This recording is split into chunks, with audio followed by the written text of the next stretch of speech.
केन्दुझर जिला सहारापड़ा आज भगवान बिरसा मुंडा 150तम जन्म जयंती रे विभिन्न प्रकल्पर उद्घाटन आभासी माध्यम करथिले। प्रधानमंत्री नरेंद्र मोदी उक्त आभासी उद्घाटन प्रसार करी प्रकल्प स्थान रे प्रदर्शन करा जायतिला। सहारापड़ा ब्लॉक अंतर्गत उदयपुर ग्राम संस्थान नाली साही ठारे निर्मित होइथिबा एकलव्य मॉडल विद्यालय को मध्य उद्घाटन करागला। विद्यालय परिसर रे एथि निमंते एक सभार आयोजन करा जायतिला। सहारापड़ा ब्लॉक बीडीओ रंजित कुमार महंत, चंपुआ आईटीडीए प्रकल्प निर्देशक रामकृष्ण गंड प्रमुख उपस्थित रही प्रकल्पर उपकारिता संबंध रे बुझाइथिले।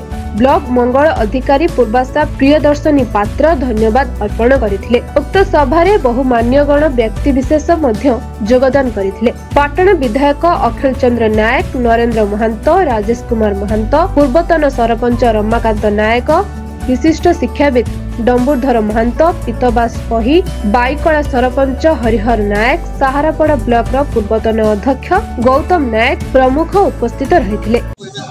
आज समस्त आदिवासी समाज कहले अतिरिक्त हम ना। आज 150तम जन्म जयंती बिरसा मुंडाकर एवं जनजाति गौरव दिवस। आज यही अवसर में आज यही गदगदी ठारे नुआ एकलव्य मॉडल उद्घाटन उत्सव है।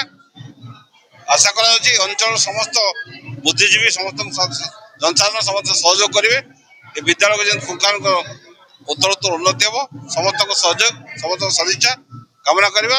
आदिवासी भाई भौणी मैंने अन्य छात्र छात्री अच्छे उत्तरोत्तर शिक्षा लाभ करेंगे और देशर ये अंचल सुनाम करेंगे। केन्दुझर जिला दशरथ बारिंग रिपोर्ट, ब्लैक न्यूज ओडिया।